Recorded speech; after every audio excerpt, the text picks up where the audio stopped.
l'Inde est une mosaïque culturelle et religieuse de près d'1,5 milliard d'habitants. Le soufisme y occupe une place singulière. Marqué notamment par la spiritualité persane, cet islam mystique s'est ancré profondément dans le sous-continent.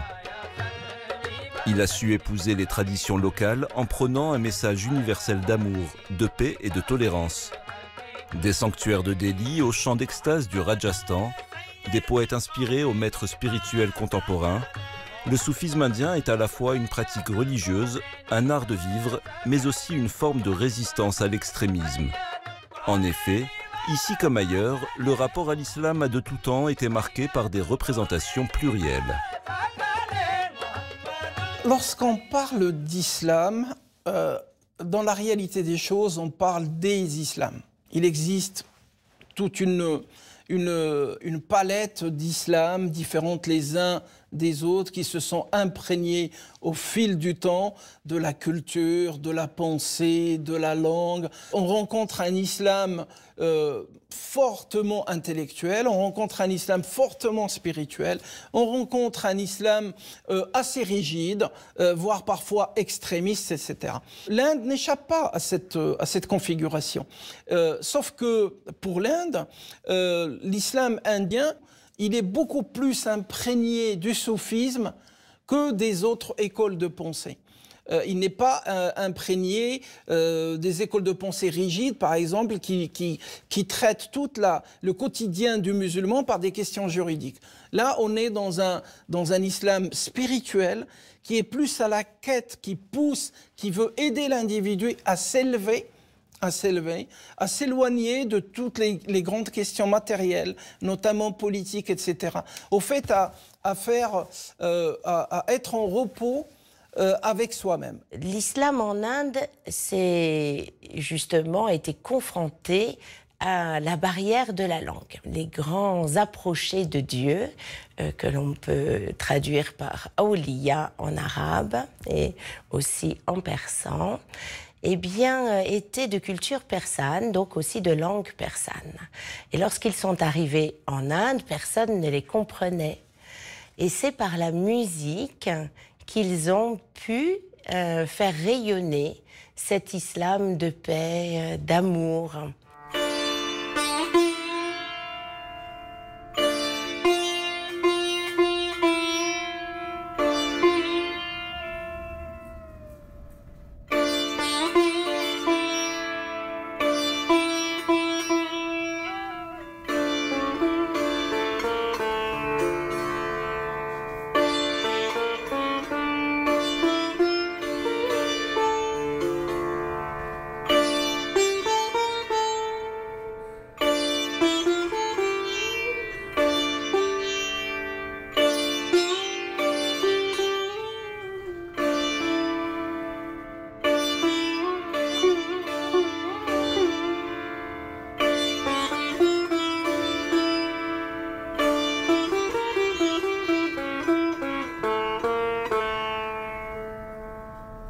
La musique, comme la prière, comme la méditation, ou comme la poésie mystique, persane, c'est juste un moyen, comme un autre, de vouloir exprimer ce qu'on a envie de s'exprimer et de vouloir peut-être communiquer, être un peu plus proche de Dieu, en tout cas dans la culture soufie musulmane.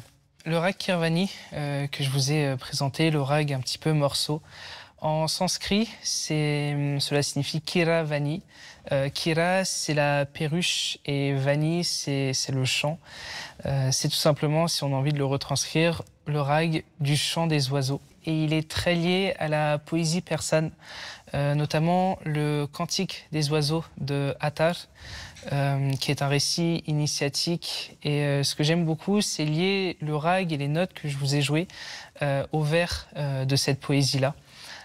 Tout simplement parce que mes notes symbolisent chaque oiseau. Il traverse 7 vallées différentes jusqu'à un petit peu rejoindre Dieu. Et ça représente tout simplement notre récit initiatique, notre chemin dans notre voie spirituelle.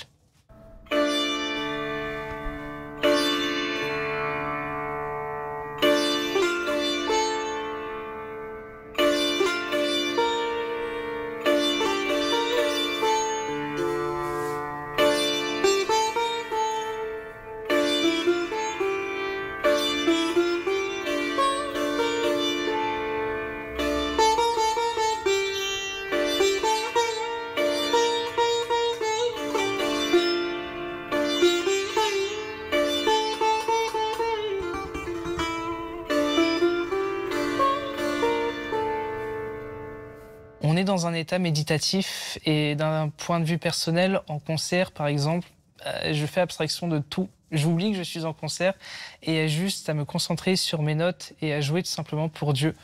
C'est un des premiers états. La musique indienne va crescendo en crescendo jusqu'à atteindre un stade un petit peu ultime ou peut-être le stade divin où on a rejoint Dieu. C'est ce qu'on appelle le jhana. Et là, on n'est peut-être pas non plus en état de transe, mais on est juste véhiculé, je pense, par une foi et quelque chose de très spirituel et de très divin. On se transmet ce savoir unique qui est de jouer au sitar, mais on se transmet tout simplement des valeurs tout simplement humaines. Et je me rappellerai toujours le jour où mon oustad, mon professeur, m'a pris en tant qu'élève. Il m'a tout simplement dit, avant d'être un bon musicien, avant de faire des concerts, des gros concerts, sois tout simplement un bon être humain, avec un bon cœur, une belle volonté. Et c'est le principe un petit peu fondamental de toute école stylistique, je pense, en Inde. Oh, lale mori, lale mori, patte, rakhiyo bala jule lalane. Lale mori, patte, rakhiyo bala jule lalane. Sidri da, shevar da, sabhi shabaz palan. Damadam kalandar, Ali da pehla number. Damadam kalandar, Ali da pehla. Oh, damadam kalandar, Ali da pehla. Oh, damadam kalandar, Ali da pehla. Oh, lale mori, patte, rakhiyo bala jule lalane. Oh, lale mori, patte. Le qawwali est le chant de dévotion de la confrérie Chishtiya. Il évoque une véritable musique de la parole. Ce genre sacré fascine autant par son intensité que par son pouvoir de transcendance. Dès leur plus jeune âge, beaucoup de musulmans indiens sont bercés par cette musique et ses chants. Rite de recherche du divin, le qawwali devient alors indissociable de leur ferveur. Voyez-vous, la tradition du qawwali est présente dans notre famille depuis très longtemps. Et génération après génération, notre goût, notre lien, notre attachement à la tradition sont profondément spirituels. C'est une connexion des âmes. Cela coule dans nos veines.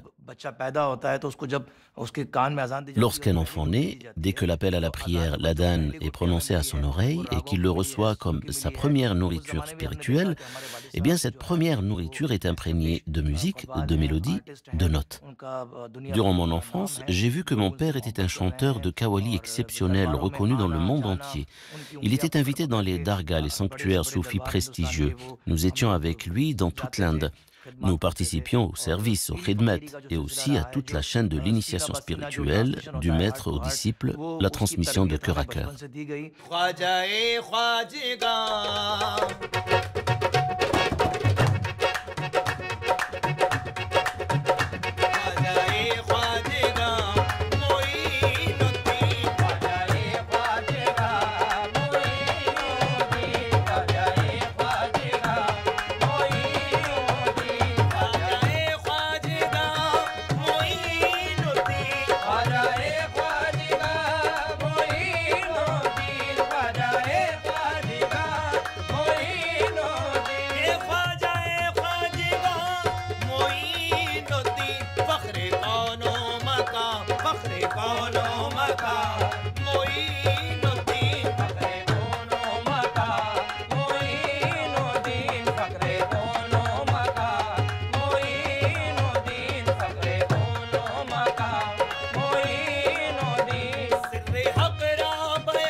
Pendant le sama, quand ces langues sont récitées ensemble, les gestes d'adab, de respect, apparaissent lorsqu'on entend le nom du prophète, paix et salut de Dieu sur lui. Il y a toujours des gestes de respect et de conscience de la présence du prophète et de ceux qui sont proches de Dieu, ainsi que des saints. Ainsi, lorsque nous plaçons notre main sur notre poitrine, nous les reconnaissons et rendons hommage à ces saints et aux prophètes, à tous les noms nobles qui sont récités. Et cela fait aussi partie de la compréhension expérientielle de ce qui est récité, de ce qui est transmis. Car, comme je l'ai dit, tout cela est sacré. C'est une pratique méditative, ce n'est pas seulement une réunion où de la musique est jouée. Le Sama, le concert spirituel, a été institué par Hazrat Amir Khosrow. Son disciple, Hazrat Khwaja Nizamuddin Awliya, a atteint d'innombrables stations et degrés spirituels simplement en restant assis en présence de son maître. Il a dit cette parole extraordinaire. Je ne sais pas quelle station c'était, ni où j'étais hier soir, mais là où j'étais, il y avait une danse de lumière. Et Dieu lui-même était présent dans cette assemblée. Quelle parole immense! Qui peut dire cela? Que Dieu est lui-même présent dans cette assemblée, que le prophète est présent dans cette assemblée. C'est cela la puissance du Sama, c'est cela les bénédictions du Sama. C'est par lui que l'on se retrouve face à Dieu. On sent que Dieu est tout près de soi. Et un signe de sa présence, de son unicité, se manifeste en nous. C'est un bonheur immense, un privilège rare. Durant ces moments de réflexion et de réalité vécue, tu n'es plus là où tu es. Tu fais l'expérience de sortie de corps. Et les personnes, le rassemblement avec lequel tu es, ne te limitent plus à cette simple présence. Tu es transporté ailleurs, et là tu te retrouves avec celui que tu désires tant rejoindre. C'est ce désir du divin et ce sentiment d'appartenance qui provoque souvent ces vagues d'émotions que, peu importe ton contrôle ou ta discipline, tu ne peux pas maîtriser. Cela dépasse l'intellect. Cela vient du cœur. Ajmer est une ville du Rajasthan, au nord-ouest de l'Inde. C'est là que Khwaja Moinuddin Chishti s'établit au XIIe siècle. Ce mystique sera vénéré pour sa spiritualité, son humanisme et son ouverture envers toutes les communautés. Né en Perse en 1141, il meurt à Ajmer au début du XIIIe siècle. Son mausolée est l'un des sanctuaires les plus célèbres de l'Inde. Depuis le Moyen Âge, il attire des pèlerins musulmans, mais aussi hindous et sikhs. La confrérie Chishtiya est née en Afghanistan, mais Ajmer est de longue date le centre le plus actif de cet ordre soufi indien. Dès mon plus jeune âge, en grandissant dans cet espace sacré, nos aînés nous ont inculqué une chose essentielle. Ceux qui viennent au sanctuaire d'Ajmer, Dieu béni des approchés d'Allah, ne doivent jamais être interrogés, ni sur leur nom, ni sur leur religion, ni sur leur nationalité, ni sur leur langue, ni sur leur origine. S'il y a une seule question à leur poser, c'est « Comment pouvons-nous vous aider ?» Si ceux qui viennent sont dans le besoin ou la détresse, alors il faut les aider avec les ressources matérielles à notre disposition. Et si nous ne disposons pas de ces ressources, alors nous devons lever nos mains et prier pour eux. Car avec les prières, même les montagnes peuvent être déplacées. Les cœurs brisés sont réparés. La prière nous donne cette force qui nous permet d'accomplir le but de notre création, non seulement dans la sphère matérielle, mais aussi sur le chemin intérieur. C'est ce que représente le sanctuaire d'Ajmer depuis plus de 800 ans à travers le monde. Un lieu où les personnes de toute confession viennent rendre hommage et ressentir cette sérénité divine, cette présence spirituelle et ces énergies souvent indicibles. Le sanctuaire d'Ajmer et la confrérie Chishtiya ont toujours été centrés sur l'humain, toujours au service des autres, avec un amour inconditionnel. Le soufisme indien, au jour d'aujourd'hui, il est incarné par la voie soufie, la tarika Chishtiya, qui est une tarika ancestrale qui a plus de 1000 ans. Cette maison, c'est une maison extraordinaire et qui est fortement enracinée et assez profondément enracinée en Inde et qui aujourd'hui représente la grande voie soufie de l'Inde. Elle incarne la partie la plus soft de l'islam, la partie la plus humaine de l'islam, et elle demande aux gens de s'inscrire plutôt dans des actions humanitaires, dans des actions de compassion, dans des actions d'entraide, dans des actions d'interculturalité, etc. Pour les soufis indiens, la bienveillance envers les plus démunis est une évidence. À Ajmer, des repas sont préparés dans d'immenses marmites pour des milliers de personnes dans le besoin. Une activité à laquelle participe régulièrement Sayyed Salman Chishti.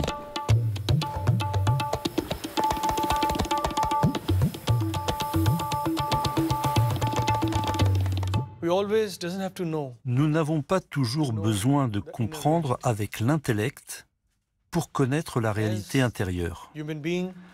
En tant qu'être humain, nous vivons dans ce monde et devons en faire partie. C'est cela Ishq Mejazi, l'amour terrestre. Dans la confrérie, surtout dans le soufisme, il n'existe pas de monachisme absolu. On ne se retire pas définitivement dans une forêt, une grotte ou sur une montagne en proclamant « Je suis désormais avec Dieu ». Non, il faut faire partie de la société, la servir, tout en demeurant relié à la réalité divine. Il existe une retraite momentanée qu'on appelle Shilla ou Khalwa. Elle peut durer un jour, une heure, une semaine ou 40 jours. Puis on revient dans le monde pour le servir. Une des beautés de l'islam indien, c'est l'amour pour le prophète Mohammed, sallallahu alayhi wa sallam. Un amour inconditionnel, certains diront à leur façon. Et par à leur façon, il faut comprendre que toute la grande poésie soufie, dédiée à des maîtres soufis, il s'agit bien de cet amour pour le prophète qui prend les couleurs du pays aussi. Et ô combien l'Inde est un pays coloré, mais toutes ces couleurs se réunissent finalement pour se fonder dans la lumière.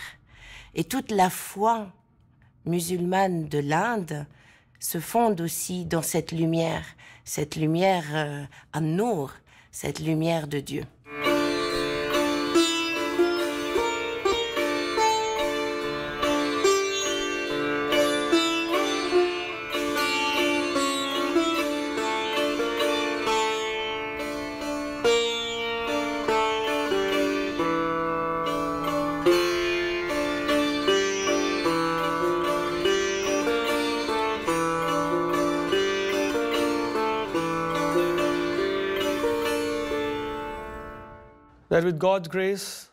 J'ai eu l'opportunité de voyager et de servir dans plus de 100 pays au nom du sanctuaire d'Ajmer et de l'Inde, portant ce message d'amour inconditionnel envers l'humanité. La méditation, le zikr, c'est-à-dire la remémoration de Dieu, sera fait du travail que tu feras. J'ai appris et je partage aujourd'hui cette leçon. Faites de votre travail une méditation. Quelle que soit votre tâche, transformez-la en un acte de méditation, en un souvenir du divin. Cela apporte l'honnêteté, la tranquillité et la paix intérieure, ainsi que la satisfaction du cœur. La méditation ne se résume pas aux perles du chapelet ni à l'isolement. Elle se pratique aussi au sein des communautés, parmi les gens. Nous appelons cela la solitude au milieu des êtres humains. Il faut être seul avec l'unique, tout en servant les autres, en servant la communauté où que nous soyons, où que nous allions. Dans un des hadiths, le prophète Mohammed, paix et bénédiction sur lui, nous enseigne « Mourez avant de mourir ». C'est-à-dire, pour servir véritablement, il faut mourir aux attachements matériels, abandonner les illusions qui nous poussent vers le mensonge, la cupidité et la malhonnêteté, afin de s'élever et réaliser notre véritable potentiel pour lequel Dieu nous a créés.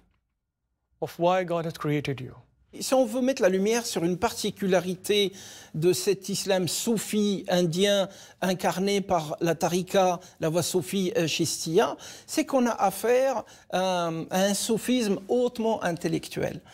tellement haut en termes d'intellection qu'il est imprégné de pensée philosophique.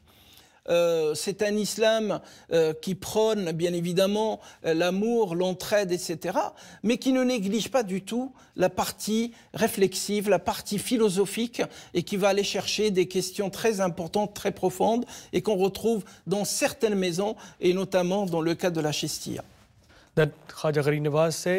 Khwaja Harim Nawaz disait que si tu veux te rapprocher du Créateur, alors sois au service de la création.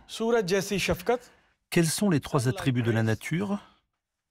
Une grâce semblable au soleil, une générosité semblable à celle de la rivière, une hospitalité semblable à celle de la terre. La grâce comme le soleil, la générosité comme la rivière, l'hospitalité comme la terre.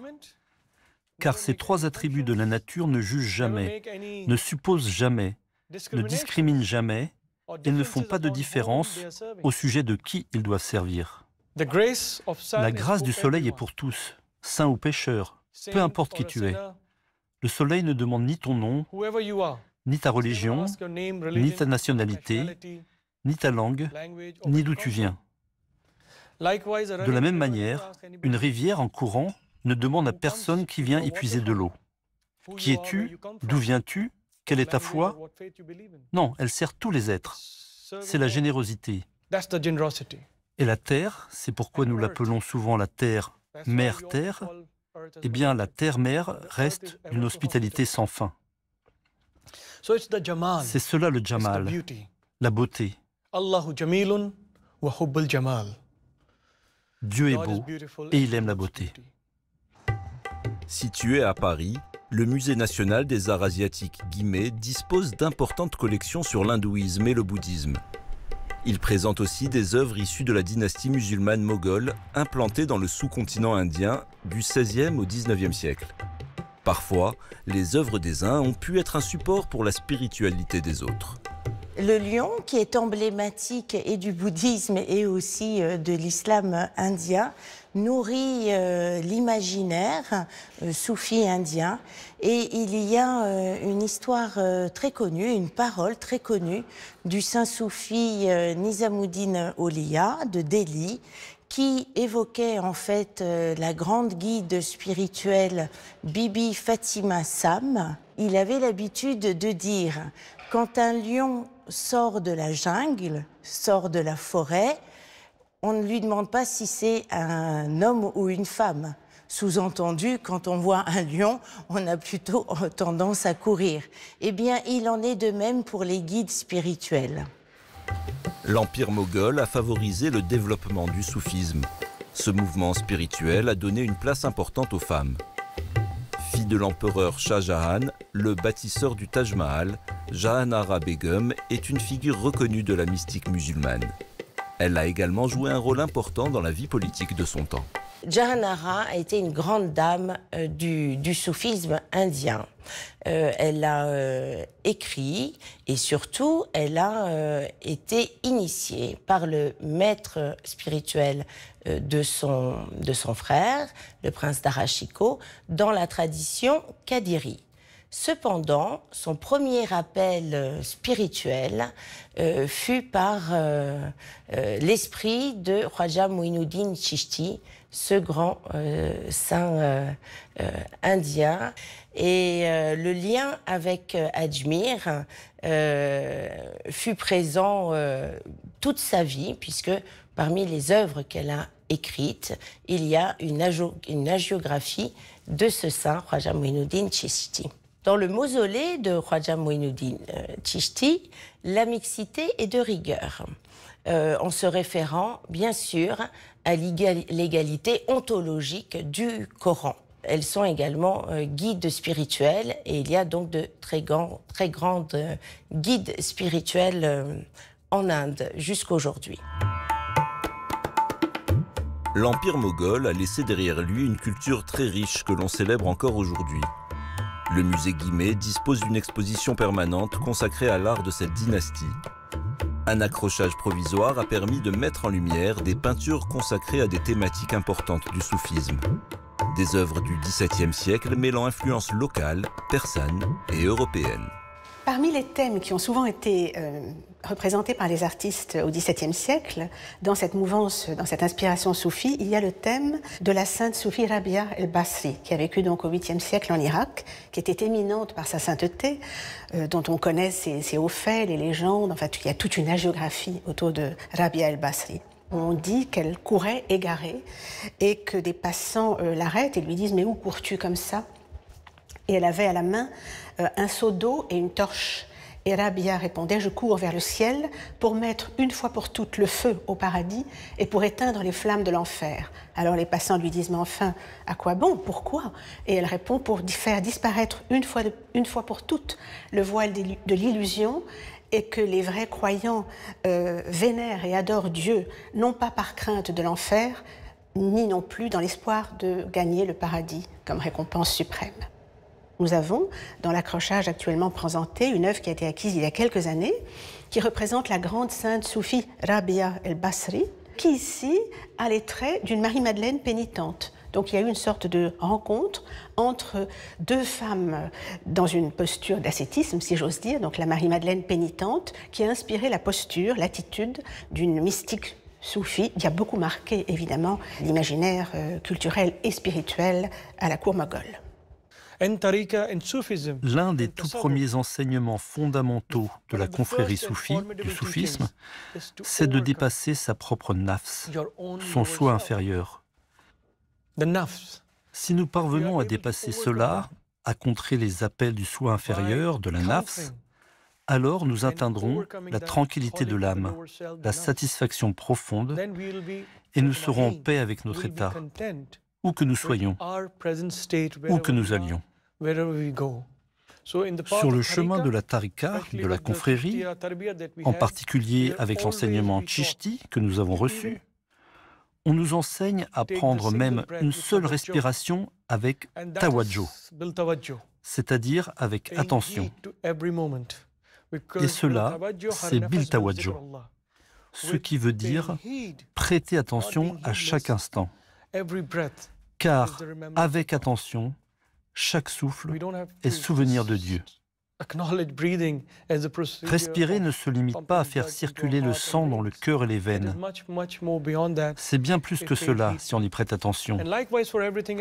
Il en va de même pour toute chose. Même la brise porte des messages pour nous. Les oiseaux, les arbres, comme l'a dit Maulana Rumi à propos de la brise du petit matin. La brise de l'aube a des secrets à te révéler. Ne retourne pas dormir. Commence à communiquer avec la brise. Commence à communiquer avec l'inaudible. Lorsque nous prêtons attention, tawajjuh, alors nous devenons capables de percevoir ces signes visibles et invisibles, ces voix audibles et inaudibles. Et c'est cela que permet la confrérie soufie, réaliser véritablement le potentiel de notre être.